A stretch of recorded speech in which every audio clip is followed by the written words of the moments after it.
December മാസം 4-ാം തീയതി ക്രിസ്തുവർഷം 2024 പാലാരിവട്ടം ബൈബിൾ ചർച്ച് മലയാളം കൂട്ടായ്മയിൽ നിന്ന് ദൈവകൃപയാൽ ദൈവവചനവുമായി ഒരിക്കൽ കൂടി വിൻസെൻ്റ് തോമസ്. എന്നെ കേൾക്കുന്ന ഏവർക്കും കർത്താവായ യേശുക്രിസ്തുവിൻ്റെ നാമത്തിൽ കൃപയും സമാധാനവും നേരുന്നു. ഇന്നത്തെ തിരുവചന വായനയ്ക്കായി എടുത്തിരിക്കുന്ന വേദഭാഗം റോമാലേഖനം 11-ാം അധ്യായം 33 മുതൽ 36 വരെയുള്ള വാക്യങ്ങൾ. റോമാലേഖനം 11-ാം അധ്യായം 33 മുതൽ 36 വരെയുള്ള വാക്യങ്ങൾ. ദൈവത്തിൻ്റെ ധനം, ജ്ഞാനം, അറിവ് എന്നിവയുടെ ആഴമേ, അവൻ്റെ ന്യായവിധികൾ എത്ര അപ്രമേയവും അവൻ്റെ വഴികൾ എത്ര അഗോചരവുമാകുന്നു. കർത്താവിൻ്റെ മനസ്സ് അറിഞ്ഞവൻ ആർ? അവന് മന്ത്രിയായിരുന്നവൻ ആർ? അവന് വല്ലതും മുമ്പേ കൊടുത്തിട്ട് പ്രതിഫലം വാങ്ങുന്നവൻ ആർ? സകലവും അവനിൽ നിന്നും അവനാലും അവങ്കിലേക്കും ആകുന്നുവല്ലോ. അവന് എന്നേക്കും മഹത്വം. ആമേൻ. നമുക്ക് പ്രാർത്ഥിച്ച് ഇന്നത്തെ സന്ദേശത്തിലേക്ക് കടക്കാം. ഞങ്ങളുടെ ദൈവമായ കർത്താവേ, സ്വർഗീയ പിതാവേ, അവിടത്തേക്ക് ഞങ്ങൾ നന്ദിയും സ്തുതിയും സ്തോത്രവും അർപ്പിക്കുന്നു. കാരണം അവിടുന്ന് ഞങ്ങളുടെ പിതാവാണ്, ദൈവമാണ്, കർത്താവാണ്, ഞങ്ങളുടെ സൃഷ്ടാവും പരിപാലകനും. കൃപയാൽ ഞങ്ങളെ രക്ഷിക്കുകയും ചെയ്യുന്ന ദൈവമായിരിക്കാൻ ഞങ്ങൾ നന്ദി പറയുന്നു. ഇപ്പോഴും കർത്താവേ, അവിടുത്തെ വചനത്തിൽ ഞങ്ങൾ പഠിക്കുമ്പോൾ അവിടുത്തെ അഗോചരവും അപ്രമേയവുമായ കാര്യങ്ങളെക്കുറിച്ച് ഞങ്ങൾ പഠിക്കുമ്പോൾ അവിടുന്ന് ചെയ്ത മഹത്വത്തെക്കുറിച്ചും അത്ഭുതങ്ങളെക്കുറിച്ചും അടയാളങ്ങളെക്കുറിച്ച് പഠിക്കുമ്പോൾ ഞങ്ങളെ സഹായിക്കണമേ. പരിശുദ്ധാത്മാവ് ഞങ്ങളെ പഠിപ്പിക്കണമേ. യേശു ക്രിസ്തുവിൻ്റെ നാമത്തിൽ അപേക്ഷിക്കുന്നു. ആമേൻ. കഴിഞ്ഞ സന്ദേശങ്ങളിൽ നാം പരിഗണിച്ചു വരുന്ന 3 പ്രധാനപ്പെട്ട വിഷയങ്ങൾ, 3 പ്രധാനപ്പെട്ട കാര്യങ്ങൾ കൊണ്ട് ദൈവം വസ്തുനിഷ്ഠമായ ദൈവിക സത്യങ്ങൾ വെളിപ്പെടുത്തി. ദൈവം ആര്, പാപമെന്ത്, രക്ഷകൻ ആര്, അവൻ്റെ പേരെന്ത്, അവനെ നമുക്ക് വേണ്ടി എന്ത് ചെയ്തു എന്നുള്ള കാര്യങ്ങൾ.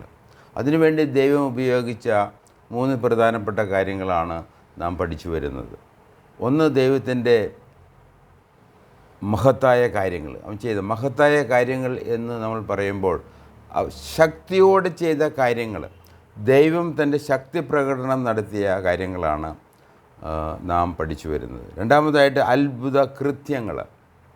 ദൈവം ചെയ്ത അത്ഭുതം, ദൈവത്തിന് മാത്രം ചെയ്യാൻ കഴിവുള്ള കാര്യങ്ങൾ കൊണ്ട് ആ അത്ഭുതങ്ങൾ ചെയ്ത് ദൈവമാരെന്നും ക്രിസ്തു ആരെന്നും നമ്മുടെ രക്ഷയെക്കുറിച്ചുള്ള കാര്യങ്ങൾ എന്തെന്നും നമുക്ക് വ്യക്തമായിട്ട് അത് നമ്മൾ കാണിച്ചു വന്നിരിക്കുകയാണ്. മൂന്നാമതായിട്ടുള്ളത് അടയാളമാണ്. അടയാളങ്ങളിൽ ഏറ്റവും പ്രധാനമായിട്ടുള്ളത് ദൈവം ഇസ്രായേലിനെ തിരഞ്ഞെടുത്തു എന്നുള്ളതാണ്. അത് പ്രത്യക്ഷമായിട്ട് കാണാവുന്ന കാര്യങ്ങളാണ്. സഭയും അതുപോലെ തന്നെയാണ്. എന്നാൽ സഭാംഗങ്ങളെ, സഭാ കൂട്ടായ്മകളെ, അതിലുള്ള വ്യക്തികളെ നമുക്ക് ഒരു അടയാളമായിട്ട് ഉപയോഗിക്കാൻ കഴിയുകയില്ല. കാരണം രക്ഷിക്കപ്പെട്ട ഒരു വ്യക്തിയുടെ ഒരു അടയാളം നമുക്ക് നൽകിയിട്ടില്ല. അത് അവന് മാത്രം അറിയാവുന്ന, അവൻ്റെ സാക്ഷ്യത്തിൽ നിന്ന് മാത്രം മനസ്സിലാവുന്ന ഒരു കാര്യമാണ്. എന്നാൽ ഇസ്രായേൽ എന്നുള്ളത് അവൻ്റെ തിരഞ്ഞെടുപ്പും അവൻ്റെ വംശാവലിയും, ഇസ്രായേലിൻ്റെ വംശാവലിയും, അതിൽ നിന്ന് ക്രിസ്തുവും അവർക്ക് കൊടുത്തിരിക്കുന്ന അതിരുകളും ഇസ്രായേൽ ദേശവും, അങ്ങനെ നമുക്ക് വ്യക്തമായിട്ട് കാണാവുന്ന, കണ്ട് വിശ്വസിക്കാവുന്ന ഒരു കാര്യമുണ്ട് എങ്കിൽ അത് ഇസ്രായേൽ മാത്രമാണ്. അങ്ങനെ ഇങ്ങനെയുള്ള മഹത്തായ കാര്യങ്ങൾ, അത്ഭുത കൃത്യങ്ങൾ, അടയാളങ്ങൾ, ഇവയാൽ കർത്താവായ യേശു ക്രിസ്തുവിനെ പിതാവായ ദൈവം കാണിച്ചു തന്നു.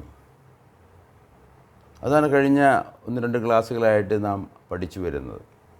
ശക്തി പ്രകടനത്തിനോടുള്ള ബന്ധത്തിൽ നാം പഠിച്ചത് യോഹന്നാൻ സ്നാപകൻ്റെ ജനനം, യേശു ക്രിസ്തുവിൻ്റെ ജനനം, അതുപോലെ കർത്താവായ യേശു ക്രിസ്തുവിൻ്റെ ശുശ്രൂഷകൾ, അവൻ ശക്തിയോടെ ചെയ്ത ഭൂതങ്ങളെ പുറത്താക്കിയത്, തൻ്റെ 12 ശിഷ്യന്മാർക്കും 70 ശിഷ്യന്മാർക്കും അവൻ അധികാരം കൊടുത്ത് സുവിശേഷ വേലയ്ക്കായി പറഞ്ഞയച്ചത്. അത് യഹൂദന്മാരുടെ ഇടയിൽ മാത്രമാണ് എന്ന് ഓർത്തിരിക്കേണ്ടത് ആവശ്യമാണ്.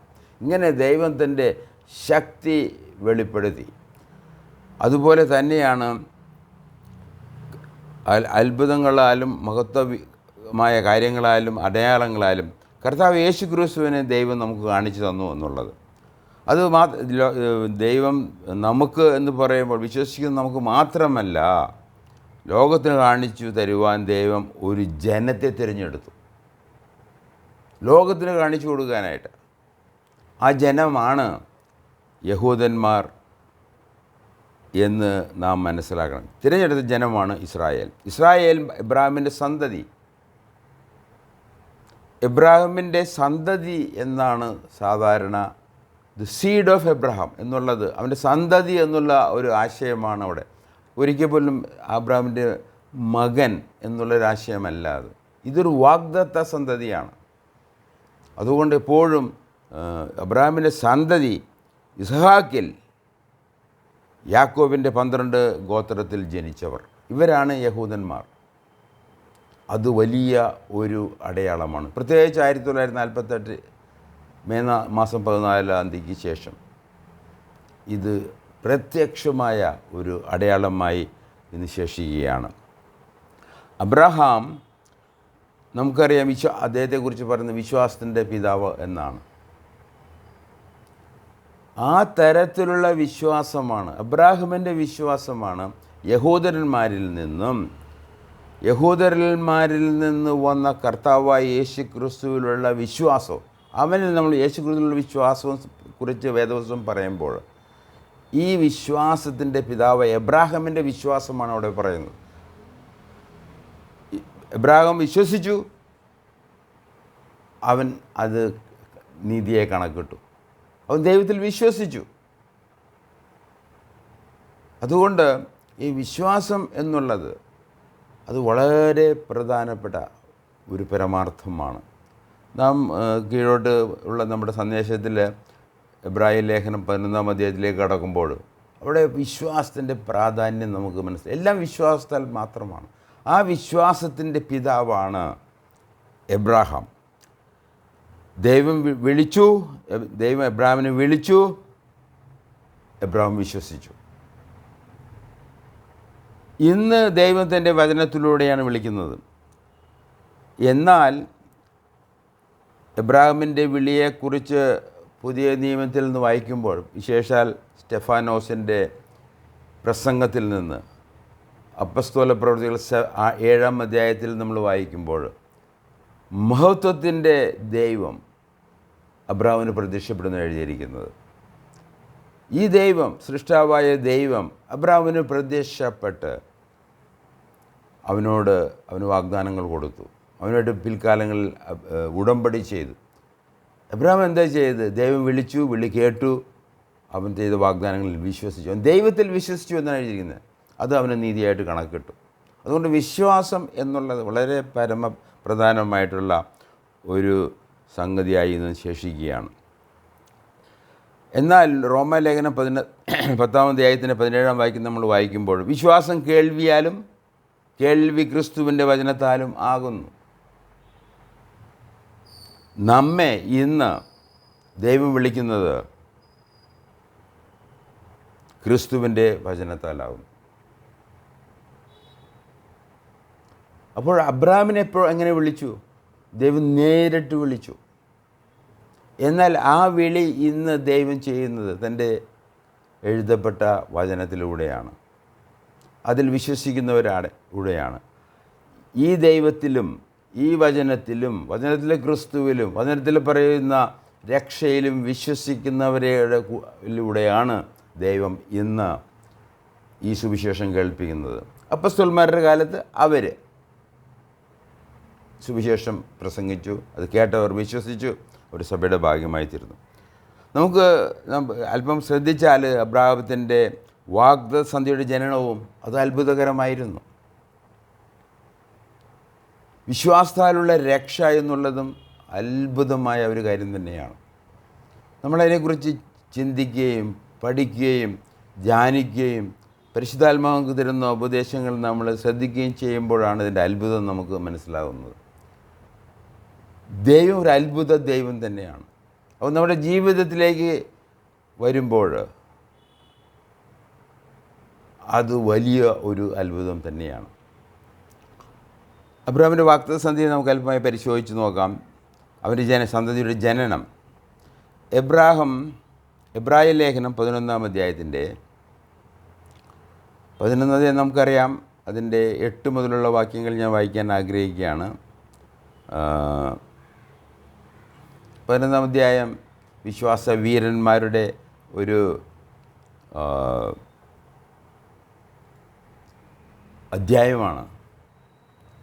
വിശ്വാസത്തിൻ്റെ നിർവചനവും വിശ്വാസവീരന്മാരുടെയും പട്ടികയും നമുക്ക് വിശ്വസിക്കാൻ തക്കവണ്ണം ഉള്ള ഒരുപാട് കാര്യങ്ങൾ പറയുന്ന ഒരു അധ്യായമാണ് എബ്രായ ലേഖനം 11. അതിൻ്റെ 8 മുതലുള്ള വാക്യങ്ങളിൽ നിന്ന് 8 മുതൽ 17 വാക്യങ്ങളിൽ നിന്ന് എബ്രാഹിമിനെ കുറിച്ച് അവിടെ പറഞ്ഞിരിക്കുന്നത് ഞാൻ വായിക്കാൻ ആഗ്രഹിക്കുകയാണ്.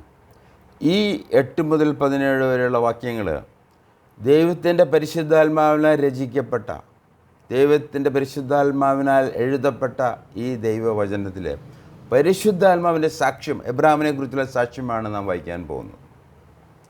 അതുകൊണ്ട് നിങ്ങൾ ശ്രദ്ധിച്ചാലും അതിൻ്റെ 11-ാം അധ്യായം, എബ്രായ ലേഖനം 11-ാം അധ്യായം 8 മുതലുള്ള വാക്യങ്ങൾ. വിശ്വാസത്താൽ അബ്രഹാം തനിക്ക് അവകാശമായി കിട്ടുവാനിരുന്ന ദേശത്തേക്ക് യാത്രയാവാൻ വിളിക്കപ്പെട്ടാറേ അനുസരിച്ച് അവിടേക്ക് പോകുവാൻ എവിടേക്ക് പോകുന്നു എന്നറിയാതെ പുറപ്പെട്ടു. 9-ാം വാക്യം. വിശ്വാസത്താൽ അവൻ വാഗ്ദത്ത ദേശത്ത് ഒരു അന്യദേശത്തു എന്ന പോലെ ചെന്ന് വാഗ്ദത്തത്തിന് കൂട്ടവകാശികളായ ഇസാക്കിനോടും യാക്കോബിനോടും കൂടെ കൂടാരങ്ങളിൽ പാർത്തു. ദൈവം ശില്പിയായി നിർമ്മിച്ചതും അടിസ്ഥാനങ്ങളുള്ളതുമായ നഗരത്തിനായി കാത്തിരുന്നു. വിശ്വാസത്താൽ സാറയും വാഗ്ദത്തം ചെയ്തവൻ വിശ്വസ്തൻ എന്ന് എണ്ണുകയാൽ പ്രായം കഴിഞ്ഞിട്ടും പുത്രോൽപാദനത്തിന് ശക്തി പ്രാപിച്ചു. അതുകൊണ്ട് ഒരുവന് മൃതപ്രായനായവന് തന്നെ പെരുപ്പത്തിൽ ആകാശത്തിലെ നക്ഷത്രങ്ങളെപ്പോലെയും കടൽപ്പുറത്തെ എണ്ണിക്കൂടാത്ത മണൽ പോലെയും സന്തതി ജനിച്ചു. ഇവർ എല്ലാവരും വാഗ്ദത്ത നിവൃത്തി പ്രാപിക്കാതെ ദൂരത്ത് നിന്ന് അത് കണ്ട് അഭിനന്ദിച്ചും ഭൂമിയിൽ തങ്ങൾ അന്യരും പരദേശികളും എന്ന് ഏറ്റുപറഞ്ഞും കൊണ്ട് വിശ്വാസത്തിൽ മരിച്ചു. ഇങ്ങനെ പറയുന്നവർ ഒരു പിതൃദേശം അന്വേഷിക്കുന്നു എന്ന് കാണിക്കുന്നു. അവർ വിട്ടുപോയതിനെ ഓർത്തു എങ്കിൽ മടങ്ങിപ്പോകുവാൻ ഇട ഉണ്ടായിരുന്നല്ലോ. അവരോ അധികം നല്ലതിനെ സ്വർഗീയമായതിനെ തന്നെ കാംക്ഷിച്ചിരുന്നു. ആകയാൽ ദൈവം അവരുടെ ദൈവം എന്ന് വിളിക്കുവാൻ ലജ്ജിക്കുന്നില്ല. അവനും അവർക്കായി ഒരു നഗരം ഒരുക്കിയിരിക്കുന്നുവല്ലോ. വിശ്വാസത്തിൽ അബ്രഹാം താൻ പരീക്ഷിക്കപ്പെട്ടപ്പോൾ ഇസ്ഹാക്കിനെ യാഗമർപ്പിച്ചു. ഇസ്ഹാക്കിൽ നിന്ന് ജനിക്കുന്നവർ തൻ്റെ സന്തതി എന്ന് വിളിക്കപ്പെടും എന്ന് അരുളപ്പാട് ലഭിച്ചു. വാഗ്ദത്തങ്ങളെ കൈക്കൊണ്ടവൻ തൻ്റെ ഏകജാതനെ അർപ്പിച്ചു. ഇത് എബ്രാഹാമിനെ ദൈവം വിളിച്ച, ദൈവത്തിൻ്റെ അരുളപ്പാടുകൾ ലഭിച്ച എബ്രാഹാമിനെ സംബന്ധിച്ചുള്ള പരിശുദ്ധാത്മാവിൻ്റെ ഒരു റിപ്പോർട്ടാണ് നാം ഇവിടെ വായിച്ചത്. അപ്പോൾ ഇതിൽ നിന്ന് എബ്രാഹാം ഏത് തരത്തിലുള്ള വിശ്വാസിയായിരുന്നു എന്ന് നമുക്കറിയാം. അതുകൊണ്ടാണ് അവൻ വിശ്വാസികളുടെ പിതാവ് എന്ന് ദൈവത്തിൻ്റെ വചനം തന്നെ വിളിക്കുന്നത്. നമുക്കൊരു കാര്യം ശ്രദ്ധിക്കണം. ഇത് വായിക്കുമ്പോൾ, എബ്രായ ലേഖനത്തിൻ്റെ 11-ാം അധ്യായം വായിക്കുമ്പോൾ എല്ലാം സകലവും അത് വിശ്വാസത്താലാണ് എന്നുള്ള കാര്യം നാം മനസ്സിലാക്കേണ്ട ഒരു വിഷയമാണ്. എല്ലാം വിശ്വാസത്താലാണ്. അത് നമ്മൾ ശ്രദ്ധിക്കേണ്ട ഒരു കാര്യമാണ്. വിശ്വാസമാണ് ദൈവം മനുഷ്യർക്കായിട്ട് വച്ചിരിക്കുന്ന ഏക മാർഗം. ദൈവത്തോടടുക്കാനും ക്രിസ്തുവിനെ വിശ്വസിക്കാനും രക്ഷിക്കപ്പെടുവാനും വിശദീകരിക്കപ്പെടുവാനും എല്ലാത്തിനുമുള്ള ഏക മാർഗം ദൈവം തന്നിരിക്കുന്ന ഏകമാർഗം, വേദപുസ്തകം പ്രഖ്യാപിക്കുന്ന ഏകമാർഗം അത് വിശ്വാസമാണ്. എന്നാൽ വിശ്വാസം സർവ്വസാധാരണമാണ് എന്ന് നമുക്കറിയാം. ഈ വിശ്വാസത്തെ സംബന്ധിച്ച് 2 പ്രധാനപ്പെട്ട വാക്യങ്ങൾ വായിക്കാൻ ഞാൻ ആഗ്രഹിക്കുകയാണ്. 11-ാം അധ്യായത്തിൻ്റെ, എബ്രായരുടെ 11-ാം അധ്യായം 3-ാം വാക്യം. എല്ലാം വിശ്വാസത്താലാണെന്ന് 1-2 തെളിവുകൾ ഞാൻ നൽകാം എന്ന് വിചാരിക്കും. ഇത് ബൈബിൾ ചർച്ചാണല്ലോ, അതുകൊണ്ട് എന്ത് പറഞ്ഞാലും അതിനെ സ്ഥാപിക്കാൻ തക്കവണ്ണം ദൈവവചനം ആവശ്യമാണ്. ദൈവവചനത്തിൽ പറയാത്തത് ഈ പുൾപിറ്റിൽ നിങ്ങൾക്ക് ഞാൻ പറയുന്നുവെങ്കിൽ അത് തീർച്ചയായിട്ടും തെറ്റായിരിക്കും. പറയുന്ന ഓരോ ആശയങ്ങളും ഓരോ പ്രമാണങ്ങളും അത് ദൈവവചനത്തിൽ നിന്നും ദൈവത്തിൻ്റെ സാക്ഷ്യമുള്ളതായിരിക്കണം എന്ന് ഞങ്ങൾ നിർബന്ധം പിടിക്കുന്നവരാണ്. 11-ാം അധ്യായം 3-ാം വാക്യത്തിൽ ഈ കാണുന്ന ലോകത്തിന് ദൃശ്യമായതല്ല കാരണം എന്ന് വരുമാറ് ലോകം ദൈവത്തിൻ്റെ വചനത്താൽ നിർമ്മിക്കപ്പെട്ടു എന്ന് നാം വിശ്വാസത്താൽ അറിയുന്നു. ഇപ്പോൾ വിശ്വാസത്തിൻ്റെ പ്രാധാന്യം എത്രയോ വലുതാണ്. നമ്മൾ ഇന്ന് കാണുന്ന ദൃശ്യമായ കാര്യങ്ങൾ ദൈവം ദൃശ്യമായ കാര്യങ്ങൾ കൊണ്ടല്ല ഉണ്ടാക്കിയത്, അദൃശ്യമായ കാര്യങ്ങൾ കൊണ്ടാണ്.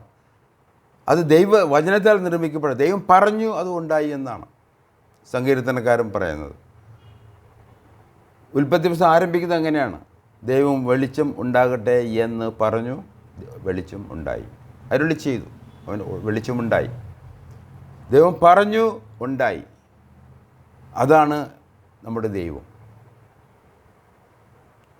നമ്മൾ റോമാലേഖനത്തിൽ 11-ാം അധ്യായത്തിൻ്റെ അവസാന ഭാഗമാണല്ലോ നാം വായിച്ചത്. അവിടെയും പറയുന്നത് അവനിൽ നിന്നും അവനാലും അവങ്കിലേക്കും എല്ലാം ദൈവത്തിൽ നിന്നാണ്. ദൈവമാണ് സൃഷ്ടാവ്, അതുകൊണ്ട് അവന് മഹത്വം കൊടുക്കണം. അങ്ങനെയാണ് പൗലോസ് അപ്പോസ്തലൻ ആ വലിയ ഭാഗം ദൈവത്തിൻ്റെ അഗോചരമായ കാര്യങ്ങളെക്കുറിച്ച് പറഞ്ഞുകൊണ്ട് അത്യത്ഭുതമായ ഒരു ദൈവമഹത്വത്തിൻ്റെ ഒരു വാക്യങ്ങളാണ് 11-ാം അധ്യായത്തിൻ്റെ 33 മുതൽ 36 വരെയുള്ള വാക്യങ്ങൾ നമ്മൾ വായിക്കാൻ പോകുന്നത്. അതുകൊണ്ട് വിശ്വാസം വളരെ പ്രധാനപ്പെട്ട ഒരു വിഷയമാണ്. വിശ്വാസം സർവ്വസാധാരണമാണ് എന്നുകൂടി ഓർപ്പിക്കാൻ ആഗ്രഹിക്കും. എല്ലാ മനുഷ്യർക്കും ഉള്ള ഒരു കാര്യമാണ് വിശ്വാസം. അവന് വിശ്വസിക്കാം, വിശ്വസിക്കാതിരിക്കാം. എന്നാൽ വിശ്വാസത്തിൽ എന്ത് വിശ്വസിക്കുന്നു, ആരെ വിശ്വസിക്കുന്നു എന്നുള്ളതാണ് വിഷയം. വേദപുസ്തകം അപ്രകാരമാണ് പറയുന്നത്. നമുക്ക് രക്ഷയ്ക്കായിട്ട് നാം യേശു ക്രിസ്തുവിൽ വിശ്വസിക്കുമ്പോൾ, അവൻ്റെ കാൽവരി മരണത്തിലും അവൻ്റെ പുനരുത്ഥാനത്തിലും വിശ്വസിക്കുമ്പോൾ ആ വ്യക്തിയാണ് നമ്മളെ രക്ഷിക്കുന്നത്. എബ്രാഹിം ദൈവത്തെ വിളിച്ചു, അതവന് നീതിയായിട്ട് കണക്കിട്ടു എന്നാണ് എഴുതിയിരിക്കുന്നത്. അതുകൊണ്ട് ദൈവമാണ്, ക്രിസ്തുവാണ്, പരിശുദ്ധാത്മാവാണ് ഈ കാര്യങ്ങളിൽ നമുക്ക് നമ്മുടെ വിശ്വാസത്തെ അത് ശരിക്ക് പ്രാക്ടിക്കലാക്കുന്നത്, അത് ഗുണമാക്കി തീർക്കുന്നത്, നമ്മുടെ വിശ്വാസം ഗുണകരമായി തീരുന്നത് ദൈവം തന്നെ അതിൽ പ്രവർത്തിക്കുമ്പോഴും ദൈവം അതിൻ്റെ ഒബ്ജക്റ്റായി തീരുമ്പോഴുമാണ് നമ്മുടെ വിശ്വാസം നമുക്ക് ഗുണകരമായി തീരുന്നത്. എങ്കിലും വിശ്വാസത്തിലെ വ്യക്തി ആരെ വിശ്വസിക്കുന്നു എന്നത് പരമപ്രധാനമായിരിക്കുന്നു. നമ്മൾ സാധാരണ സുവിശേഷീകരണം നടത്തുമ്പോൾ പലരുമായിട്ട് ഇതിനെക്കുറിച്ച് ചർച്ച ചെയ്യുമ്പോൾ സംവാദിക്കുമ്പോഴെല്ലാം തന്നെ എല്ലാവർക്കും അവരുടേതായ വിശ്വാസ സംഹിതകളും ഉള്ളടക്കങ്ങളും വ്യക്തികളും ഉണ്ട്. അതൊന്നും രക്ഷിക്കുന്ന വ്യക്തിയല്ല എന്ന് വേദപുസ്തകം ശക്തമായി പറയും. അതിന് യോഗ്യനായ വ്യക്തി അത് ദൈവം കാണിച്ചു തന്ന ആ ശക്തി കൊണ്ടും അത്ഭുതം കൊണ്ടും അടയാളം കൊണ്ടും ദൈവം കാണിച്ചു തന്ന യഹൂദനായ യേശു ക്രിസ്തുവാണ് എന്നുള്ളത് അവനിൽ വിശ്വസിക്കുമ്പോൾ മാത്രമാണ് വേദപുസ്തകത്തിൽ പറയുന്ന രക്ഷ നമുക്ക് സ്വായത്തമാക്കാൻ കഴിയുന്നത്. അതുകൊണ്ട് വിശ്വാസം ആണ് എങ്കിൽ തന്നെ വിശ്വാസത്തിൽ ആരെ വിശ്വസിക്കുന്നു എന്നുള്ളത് വളരെ പ്രധാനമായി നാം ശ്രദ്ധിക്കേണ്ട ഒരു വിഷയമാണ്. അതുകൊണ്ട് നമുക്ക് ഇപ്രകാരം പറയാം, വിശ്വാസം ആരെയും രക്ഷിക്കുന്നില്ല. ആരിൽ വിശ്വസിക്കുന്നുവോ രക്ഷകന ആ വിശ്വാസത്തിൻ്റെ വ്യക്തിയാണ് നമ്മളെ രക്ഷിക്കുന്നത്. അതിനവന് യോഗ്യനാണോ, അതിനവന് കഴിവുണ്ടോ, അവൻ നമുക്ക് വേണ്ടി പാപപരിഹാര ബലി നടത്തിയോ എന്നുള്ള കാര്യങ്ങൾ നമ്മൾ പരിശോധിക്കുമ്പോഴാണ് അത് യേശു ക്രിസ്തു മാത്രമാണ് എന്ന് ദൈവത്തിൻ്റെ പരിശുദ്ധാത്മാവ് നമുക്ക് അത് വ്യക്തമാക്കി തരുന്നത്. അങ്ങനെ ദൈവത്തിങ്കിലേക്ക് തിരിഞ്ഞ് യേശു ക്രിസ്തുവിൽ വിശ്വസിക്കുമ്പോൾ ദൈവം രക്ഷിക്കുന്നു. ഞാനല്ല, സുവിശേഷകനല്ല, പാസ്റ്ററല്ല, ഇടയനല്ല, ആരുമല്ല. ദൈവമാണ് രക്ഷകൻ. എന്നാൽ ദൈവം തൻ്റെ രക്ഷകൻ്റെ പുത്രനിൽ ആക്കി വച്ചിരിക്കുന്നു എന്നുള്ളതും അത് ദൈവത്തിൻ്റെ വിഷയമാണ്. പരിശുദ്ധാത്മാവ് മനുഷ്യ ജീവിതത്തിൽ ചെയ്യുന്ന മഹാ അത്ഭുതമാണ് വിശ്വാസത്താലുള്ള രക്ഷ. വിശ്വസിക്കുന്ന മാത്രയിൽ സംഭവിക്കുന്ന കാര്യങ്ങൾ നമുക്ക് ശ്രദ്ധിക്കാം. അത് അത്ഭുതകരമാണ്. ഒരു വ്യക്തി ദൈവത്തിങ്കിലേക്ക് തിരിഞ്ഞ് കർത്താവ് യേശു ക്രിസ്തുവിലും അവൻ്റെ കാൽവരി മരണത്തിലും അവൻ്റെ പുനരുത്ഥാനത്തിലും വിശ്വസിക്കുമ്പോൾ നടക്കുന്ന കാര്യങ്ങൾ, ആ മാത്രയിൽ നടക്കുന്ന കാര്യങ്ങൾ വേദവസ്തം പറഞ്ഞ് ഞാൻ ചിലത് നിങ്ങളെ ഓർപ്പിക്കാൻ ആഗ്രഹിക്കുകയാണ്. എന്നിട്ട് ഇത് ശരിയാണെങ്കിൽ അത് അത്ഭുതകരമായ ഒരു കാര്യമാണ് എന്ന് നിങ്ങൾക്ക് അത് ബോധ്യമാകും. ഒന്ന്, പാപമോചനം ലഭിക്കുന്നു. ആ മാത്രയിൽ പാപമോചനം, നിത്യജീവൻ, ആത്മരക്ഷ, നിത്യമായ രക്ഷ, അതൊരിക്കലും മാറാത്ത വിധത്തിൽ, ഇനി ആർക്കും ദൈവത്തിന് പോലും അത് മാറ്റാൻ പറ്റാത്ത രീതിയിൽ ഒരിക്കൽ ദൈവം നമ്മളെ രക്ഷിച്ചാൽ അത് സൗജന്യമായിട്ട് കൃപയാൽ നമുക്ക് നൽകിക്കഴിഞ്ഞാൽ അത് ദൈവം പോലും പിന്നെ തിരിച്ചെടുക്കുകയില്ല എന്നുള്ള ഉറപ്പ്. ആത്മരക്ഷ, നിത്യജീവൻ. നിത്യജീവൻ എന്ന് പറയുമ്പോൾ അത് നിത്യജീവനാണത്.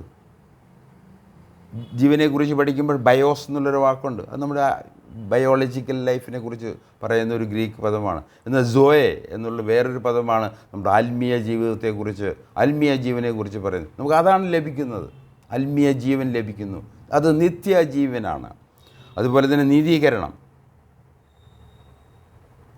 നീതി നമുക്ക് വേണ്ടി ദൈവം കണക്കിടുന്നു. നീതി ലഭിക്കാതെ ആർക്കും ദൈവമായിട്ട് അടുക്കാൻ സാധിക്കുകയില്ല.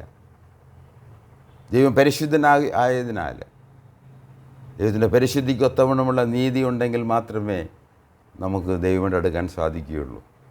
അത് നമുക്ക് എവിടെ നിന്ന് കിട്ടും? അത് കണക്കിടുന്നത് യേശു ക്രിസ്തുവിൻ്റെ നീതിയാണ്. അങ്ങനെ നമുക്ക് നമ്മുടെ നീതി നമുക്കായി കണക്കിടുന്നു. നമ്മൾ വീണ്ടും ജനിക്കുന്നു. പരിശുദ്ധാത്മാവ് സ്നാനത്താൽ നമ്മളെ ക്രിസ്തുവിൽ ആക്കുകയാണ്. ആദാമിൽ ജനിച്ച നമ്മൾ ഓരോരുത്തരെയും ദൈവത്തിൻ്റെ പരിശുദ്ധാത്മാവ് യേശു ക്രിസ്തുവിൽ വിശ്വസിക്കുന്ന, അവൻ്റെ മരണത്തിലും പുനരുദ്ധാനത്തിലും വിശ്വസിക്കുന്ന ഏവനെയും ദൈവത്തിൻ്റെ പരിശുദ്ധാത്മാവ് ക്രിസ്തുവിലാക്കുന്നു. ഒരു ക്രിസ്തുവിൽ അവൻ പുതിയ സൃഷ്ടിയാണ്, അവനെല്ലാം പുതുതാക്കും. അതുപോലെ തന്നെ വിശ്വസിക്കുന്ന മാത്രയിൽ ജീവൻ്റെ പുസ്തകത്തിൽ അവൻ്റെ പേര് എഴുതപ്പെടുകയാണ്. ഒരിക്കലും മാച്ചു കളയാൻ പറ്റാത്ത രീതിയിൽ നമ്മുടെ ആ വിശ്വാസിയുടെ പേര് ആ പുസ്തകത്തിൽ എഴുതും. നമുക്ക് കൃപയിലേക്ക് പ്രവേശനം ലഭിക്കുകയാണ്. വിശ്വസിക്കുന്ന മാത്രയിൽ സംഭവിക്കുന്ന ചില കാര്യങ്ങളാണ് ഞാനിവിടെ നിങ്ങളെ ഓർപ്പിക്കാൻ കഴിയുന്നത്. അതിനുള്ള വാക്യങ്ങൾ നമുക്ക് ദൈവം അനുവദിച്ചാൽ അടുത്ത ക്ലാസ്സുകളിലോ മറ്റും ഞാൻ നിങ്ങളോട് പറയുന്നതായിരിക്കും. കൃപയിലേക്കുള്ള പ്രവേശനം, ദൈവമായിട്ടുള്ള സമാധാനം, ദൈവമായിട്ടുള്ള നിരപ്പ്, അന്ധകാലത്തിലായിരുന്നവരെ ഇപ്പോൾ വെളിച്ചത്തിലേക്ക്, സാത്താൻ്റെ അധീനതയിലുള്ള ആ രാജ്യത്തിൽ നിന്ന് ദൈവത്തിൻ്റെ രാജ്യത്തിലേക്ക് ഉള്ള മാറ്റം, അങ്ങനെ ഒരുപാട് കാര്യങ്ങൾ. അതുപോലെ ഇതിനെല്ലാം പ്രധാനമായി വീണ്ടെടുപ്പ്. നമ്മൾ വില കൊടുത്ത് വാങ്ങിയിരിക്കുകയാണ്. ആ വില കൊടുത്തത് ആരാണ്? സഭയല്ല, പാസ്റ്ററുടെ ഗുണമല്ല, സഭയുടെ ഗുണമല്ല. ഇതിന് വില കൊടുത്തത് കർത്താവായ യേശു ക്രിസ്തുവിൻ്റെ രക്തമാണ്, അവൻ്റെ ജീവനാണ് എന്ന് ഓർപ്പിക്കാൻ ആഗ്രഹിക്കുകയാണ്. അതുമാത്രമല്ല, രക്ഷയ്ക്കായിട്ടുള്ള വിശുദ്ധീകരണം കൂടാതെ ആർക്കും ദൈവത്തെ കാണാൻ കഴിയില്ല. അതുകൊണ്ട് നമുക്ക് രക്ഷയോടുള്ള ബന്ധത്തിൽ ശുദ്ധി ആവശ്യമാണ്, വിശുദ്ധീകരണം ആവശ്യമാണ്. അത് നമുക്ക് എവിടെ നിന്ന് ലഭിക്കും? 1 കൊരിന്ത്യർ 1-31 വാക്യങ്ങൾ എൻ്റെ ഓർമ്മ ശരിയെങ്കിൽ യേശു ക്രിസ്തു നമ്മുടെ വിശുദ്ധിയും വീണ്ടെടുപ്പും ആയി, അവൻ്റെ ജ്ഞാനവുമായി തീർന്നു എഴുതിയിരിക്കുന്നത്. അതുകൊണ്ട് ഈ ദൈവത്തിൻ്റെ നീതി നമുക്ക് ലഭിക്കണം, യേശു ക്രിസ്തുവിൻ്റെ നീതി നമ്മളായി കണക്കിടണം, നമുക്ക് വിശുദ്ധി ലഭിക്കണം. എന്നാൽ മാത്രമേ അത് യേശു ക്രിസ്തുവിൽ ലഭ്യമായതുകൊണ്ട് വിശ്വസിക്കുന്ന ഏവർക്കും അത് ലഭ്യമാക്കുന്നതിൻ്റെ അടിസ്ഥാനത്തിലാണ് പരിശുദ്ധാത്മാവ് നമ്മളെ ക്രിസ്തുവിലാക്കുന്നതും പിതാവ് നമ്മളെ രക്ഷിക്കുന്നതും അങ്ങനെ നമ്മൾ ദൈവമക്കളായി തീരുന്നതും. എന്നാൽ ഈ വിശുദ്ധീകരണത്തെ സംബന്ധിച്ച് ഒരുപാട് തെറ്റിദ്ധാരണകളുണ്ട്. പല സഭകളും പഠിപ്പിക്കുന്നത് വിശുദ്ധീകരണം സംഭവിച്ചാൽ മാത്രമേ നമുക്ക് നീതീകരണം ലഭിക്കുകയുള്ളൂ. എന്നാൽ തികച്ചും വ്യത്യസ്തമായിട്ടാണ് വേദപുസ്തകം ഇതിനെക്കുറിച്ച് പഠിപ്പിക്കുന്നത്. നീതീകരണത്തിൽ വേണ്ട വിശുദ്ധി നമുക്ക് യേശുക്രിസ്തുവിൽ ലഭ്യമാക്കുന്നു, അത് വിശ്വസിക്കുന്നു, നമുക്ക് ലഭിക്കുന്നു. എന്നാൽ തുടർന്ന് രക്ഷിക്കപ്പെട്ട വ്യക്തികളുടെ വിശുദ്ധീകരണം അതും വളരെ പ്രധാനപ്പെട്ടതാണ്. ഒരു രക്ഷിക്കപ്പെട്ട വ്യക്തി എങ്ങനെയും ജീവിക്കണമെന്ന് ദൈവം ആഗ്രഹിക്കുന്നില്ല. പഴയ പോലെ അല്ല ജീവിക്കേണ്ടത്. എന്നാൽ നാം വിശുദ്ധീകരിക്കപ്പെടും എന്നുള്ള ഉറപ്പ് ലഭിക്കുന്നതുകൊണ്ടല്ല ദൈവം നമ്മളെ രക്ഷിക്കുന്നത്. തൻ്റെ പുത്രനിലുള്ള ആ വലിയ മഹത്വമായ രക്ഷ വിശ്വസിക്കുന്നവർക്കും ദൈവം സൗജന്യമായിട്ട് കൊടുക്കുകയാണ് ചെയ്യുന്നത്. അത് ഒരിക്കൽ ലഭിച്ചാൽ ഒരിക്കലും മാറിപ്പോകില്ല. അതിന് ശേഷമുള്ള ആത്മീയ ജീവിതം അത് വളരെ വ്യത്യസ്തമായ ഒരു ജീവിതമാണ്. അതുകൊണ്ട് അങ്ങനെ ജീവിക്കുന്നവർ കണ്ടാലല്ല നമ്മൾ നീതീകരിക്കപ്പെടുന്നത്, അങ്ങനെ ജീവിക്കുന്നതുകൊണ്ടല്ല നാം രക്ഷിക്കപ്പെടുന്ന യേശുക്രിസ്തുവിൻ്റെ കാൽവരി മരണത്തിൻ്റെയും പുനരുദ്ധാരത്തിൻ്റെയും ബലത്തിലും ഗുണത്തിലും മാത്രമാണ്. അത് വിശ്വസിക്കുമ്പോൾ നാം രക്ഷ പ്രാപിക്കുകയാണ് ചെയ്യുന്നത്. അങ്ങനെ യേശുക്രിസ്തുവിൽ വിശ്വാസം വ്യക്തി ജീവിതത്തിൽ സംഭവിക്കേണ്ട ഒരു അത്ഭുതം തന്നെയാണ്. ഇതെങ്ങനെ സംഭവിക്കുന്നു, ആർക്ക് ലഭിക്കുന്നു എന്നുള്ളത് അത്ഭുതകരമായ ഒരു കാര്യമാണ്. അത് വിശ്വസിച്ചവർക്കും അത് കിട്ടിയവർക്കും മാത്രമേ അതിൻ്റെ അത്ഭുതം വ്യക്തമായിട്ട് മനസ്സിലാകുകയുള്ളൂ. ഇനി നമുക്ക് വായിച്ച വേദഭാഗത്തേക്ക് നോക്കാം. റോമാലേഖനം 11 അധ്യായത്തിൻ്റെ 33 മുതൽ 36 വരെയുള്ള വാക്യങ്ങൾ. നമ്മളുടെ ദൈവം അപാരമായ അത്ഭുതം തന്നെയാണ്. ദൈവം അത്ഭുതകരമായ ഒരു വ്യക്തിത്വമാണ്, ഒരു ദിവ്യ വ്യക്തിത്വമാണ്. 11 അധ്യായം നമ്മൾ വായിച്ചു കഴിഞ്ഞാൽ ദൈവം അബ്രാഹാമിനെ വിളിച്ചതും അബ്രാഹാമിൻ്റെ സന്തതിക്കും അതിലൊരു വ്യക്തി, ബെഞ്ചാമിൻ ഗോത്രത്തിലുള്ള വ്യക്തിയാണ് പൗലോസ് അപ്പസ്തോലൻ. പുള്ളി പറയുകയാണ്, ഞാൻ സാക്ഷാൽ യഹൂദനാണ്. ഇത് എഴുതപ്പെടുന്നത് AD 1-ാം നൂറ്റാണ്ടിൽ എഴുതപ്പെട്ട പുസ്തകമാണ്. എന്നാൽ ഈ യഹൂദന്മാർക്ക് ഒരുപാട് കാര്യങ്ങൾ സംഭവിച്ചു. പലരും വിഗ്രഹാരാധനയിലേക്ക് പോയി. അവർക്ക് വിഗ്രഹാരാധനയിൽ പോയവരെ ദൈവം അവരുടെ ഹൃദയങ്ങളെ കഠിനമാക്കി. എന്നാൽ പിൽക്കാലങ്ങളിൽ ദൈവം പിന്നെയും അവരെ പരിപൂർണമായിട്ട് രക്ഷിക്കുന്നു എന്ന് കാണാൻ നമുക്ക് കഴിയും. അങ്ങനെ ദൈവത്തിൻ്റെ വഴികളും ദൈവത്തിൻ്റെ ന്യായവിധികളും ദൈവത്തിൻ്റെ തിരഞ്ഞെടുപ്പും, അത് പ്രത്യേകിച്ച് ഇസ്രായേലിനെ സംബന്ധിച്ചുള്ള കാര്യങ്ങളെക്കുറിച്ചെല്ലാം വലിയ അത്ഭുതങ്ങൾ ചെയ്ത ആ ദൈവത്വം, ആ പരമോന്നതനായ ദൈവത്തെ ഓർത്തുകൊണ്ട്, അവൻ്റെ വഴികളെയും അവൻ്റെ ആ മഹത്വത്തെ ഓർത്തുകൊണ്ട് പൗലോസ് അപ്പോസ്തലൻ എഴുതുന്ന വാക്യങ്ങളാണ് നാം വായിച്ചത്. അത് 3 പ്രധാനപ്പെട്ട കാര്യങ്ങളാണ് നമുക്ക് കാണാൻ കഴിയുന്നത്. ഒന്നാമതായിട്ട് ദൈവത്തിൻ്റെ ധനം, ജ്ഞാനം, അറിവ്, അതിൻ്റെ ആഴം. അപ്പോൾ the riches of his the depth എന്നാണ് എഴുതിയിരിക്കുന്നത്. അതിന് ആഴമാണ്. ആ ആഴത്തിൽ എന്തൊക്കെ 3 പ്രധാനപ്പെട്ട കാര്യങ്ങൾ? ധനം, ജ്ഞാനം, അറിവ്. ഇതാണ് ദൈവത്തെക്കുറിച്ച് പറയുന്നത്. ആ ദൈവത്തിൻ്റെ ധനവും ജ്ഞാനവും അറിവും, അതിൻ്റെ അപാരമായ അത്ഭുതകരമായ ഒരു ദൈവത്തെക്കുറിച്ച് പറഞ്ഞുകൊണ്ട് ആണ് ഈ അധ്യായം അവസാനിപ്പിക്കുന്നത്. നമുക്കറിയാം, ദൈവത്തിൻ്റെ ധനത്തിലൊരു പ്രധാനപ്പെട്ട കാര്യം ഒരു കരുണയാണ്. അവൻ കരുണാമയനായ ദൈവമാണ്.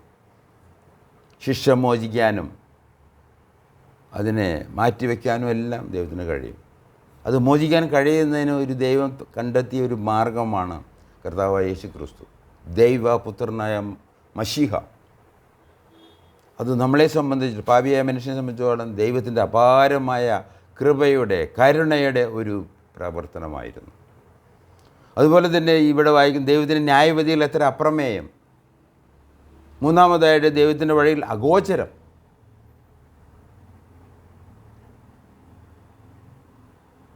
അപ്പോൾ ഇതിൻ്റെ സംക്ഷേപമായിട്ട് നമുക്ക് ഇന്ന് പറയാൻ കഴിയുന്നത്, അത്ഭുതകരമായ ദൈവമാണ്. അത്ഭുതങ്ങളിലൂടെയും അടയാളങ്ങളിലൂടെയും മഹത്വമായ ശക്തി പ്രകടനങ്ങളിലൂടെയും ദൈവത്തെയും ദൈവത്തിൻ്റെ പുത്രനെയും അവൻ്റെ കാൽവരി മരണത്തെയും നമ്മുടെ രക്ഷയെയും അത് വിശ്വാസത്താൽ സ്വീകരിക്കുന്ന മാർഗത്തെയും ദൈവം നമുക്ക് കാണിച്ചു തന്നിരിക്കുക. അതാണ് ഇന്നത്തെ ആകത്തുക. അതുകൊണ്ട് ഇങ്ങനെ കാണിച്ച് തന്ന ഈ ക്രിസ്തുവിൽ വിശ്വസിക്കാൻ തക്കവണ്ണം ദൈവം നമ്മളെ സഹായിക്കേണ്ടതുണ്ട്. അത് പരിശുദ്ധാത്മാവ് ചെയ്യുന്ന ഒരു പ്രവൃത്തിയാണ്. അതുകൊണ്ട് 36 വാക്യം നമ്മൾ വായിക്കുമ്പോൾ ഇതിനെല്ലാത്തിനും കാരണം അതിന് ബിക്കോസ് എന്നുള്ളൊരു വാക്കാണ് ഉപയോഗിച്ചിരിക്കുന്നത്, പരിഭാഷപ്പെടുത്തിയിരിക്കുന്നത്. ഇതിൻ്റെ എല്ലാം പിന്നിൽ ഇസ്രായേലിനെ തിരഞ്ഞെടുത്തതും കർത്താവ് യേശു ക്രിസ്തു പുത്രനായ യേശുവിനെ അവൻ ദൈവവും ക്രിസ്തുവുമായി, കർത്താവും ക്രിസ്തുവുമായി, യേശുവും ക്രിസ്തുവുമായി ജനിക്കാൻ അനുവദിച്ചതും എല്ലാം, കാൽവരി ക്രൂശിന്റെ മരണവും പുനരുത്ഥാനവും എല്ലാം തന്നെ, അത് എല്ലാത്തിനും കാരണം എല്ലാം ദൈവത്തിൽ നിന്നും ദൈവത്തിനാലും ദൈവത്തിങ്കിലേക്കുമാകുന്നു. എല്ലാത്തിൻ്റെയും ഫസ്റ്റ് ദൈവമാണ്. ഈ ദൈവം അത്ഭുതകരമായ ദൈവമാണ്. അത്ഭുതങ്ങൾ കാണിക്കുന്ന, നമ്മുടെ ജീവിതത്തിൽ അത്ഭുതങ്ങൾ ചെയ്യുന്ന, പാപിയെ രക്ഷിക്കുന്ന ഒരു ദൈവമാണ്.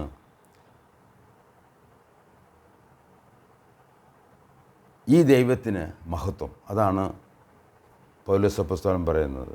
അങ്ങനെ 11-ാം അധ്യായത്തിൻ്റെ 36-ാം വാക്യം നമ്മൾ വായിക്കുമ്പോൾ അവിടെ റോമാലേഖനം അതിൻ്റെ 11-ാം അധ്യായത്തിൻ്റെ 36-ാം വാക്യം നമ്മൾ വായിക്കുമ്പോൾ, അത് വായിച്ച് ഞാനിന്ന് അവസാനിപ്പിക്കാമെന്ന് ആഗ്രഹിക്കുകയാണ്. സകലവും അവനിൽ നിന്നും അവനാലും അവങ്കിലേക്കും ആകുന്നുവല്ലോ. ഇവിടെ അവൻ എന്ന് പറയുന്നത് പിതാവായ ദൈവമാണ്. സകലവും പിതാവായ ദൈവത്തിൽ നിന്നും പിതാവായ ദൈവത്തിനാലും ദൈവത്തിങ്കിലേക്കും ആകുന്നുവല്ലോ അവന് എന്നേക്കും മഹത്വം. ആമേൻ. ഇങ്ങനെയാണ് ആ വേദഭാഗം അവസാനിക്കുന്നത്. അതുകൊണ്ട് അത്ഭുതകരമായ രീതിയിൽ സാക്ഷ്യപ്പെടുത്തിയ, അത് രേഖപ്പെടുത്തി നമുക്ക് വേദപുസ്തകം നൽകി ഈ യേശു ക്രിസ്തുവിലെ നമ്മൾ വിശ്വസിക്കാൻ ദൈവം നമ്മളെ സഹായിക്കട്ടെ. അബ്രാഹത്തെ ദൈവം വിളിച്ചു, അവൻ ദൈവത്തിൽ വിശ്വസിച്ചു. ദൈവത്തിൻ്റെ വിളി കേൾക്കുമ്പോൾ നാം വിശ്വാസത്താൽ പ്രതികരിക്കാൻ ദൈവം നമ്മൾ ഓരോരുത്തരെയും സഹായിക്കട്ടെ എന്ന് ഞാൻ പ്രാർത്ഥിക്കുകയാണ്. നമുക്ക് ഇന്ന് പ്രാർത്ഥിച്ച് ദൈവത്തിന് നന്ദി പറഞ്ഞ് ഇന്നത്തെ ക്ലാസ് അവസാനിപ്പിക്കാം. സ്വർഗസ്ഥനായ ഞങ്ങളുടെ പിതാവേ, അടിയങ്ങൾക്ക് വിശ്വസിക്കാൻ തക്കവണ്ണം ചരിത്രത്തിൽ അവിടുന്ന് അത്ഭുതങ്ങൾ ചെയ്തു, അടയാളങ്ങൾ നൽകി, ശക്തി പ്രകടനങ്ങളെ ഞങ്ങൾക്ക് ബോധ്യമാക്കി നൽകി. അതിന് ഞങ്ങൾ നന്ദി പറയുന്നു. കർത്താവ് യേശു ക്രിസ്തുവിനെ ഞങ്ങൾക്ക് കാണിച്ചു വന്നു. അവനും അത്ഭുതങ്ങളും ശക്തിയും അടയാളങ്ങളിൽ നമുക്ക് യേശു ക്രിസ്തു എന്ന് നമുക്ക് ബോധ്യമാക്കി നൽകി. അതിന് ഞങ്ങൾ നന്ദി പറയുന്നു. ഈ ക്രിസ്തുവിൽ വിശ്വസിക്കാൻ തക്കവണ്ണം, അവിടുത്തെ വിളി കേട്ട് അവിടത്തിലേക്ക് തിരിയാൻ തക്കവണ്ണം, അത് വിശ്വസിക്കാൻ തക്കവണ്ണം കേൾവിക്കാരെ അനുഗ്രഹിക്കണമേ, അടിയനെ അനുഗ്രഹിക്കണമേ. യേശു ക്രിസ്തുവിൻ്റെ നാമത്തിൽ അപേക്ഷിക്കുന്നു. ആമേൻ. കേട്ടതിന് നന്ദി. ദൈവം അനുവദിച്ചാൽ അടുത്ത ആഴ്ച കാണാം, കേൾക്കാം. Thank you.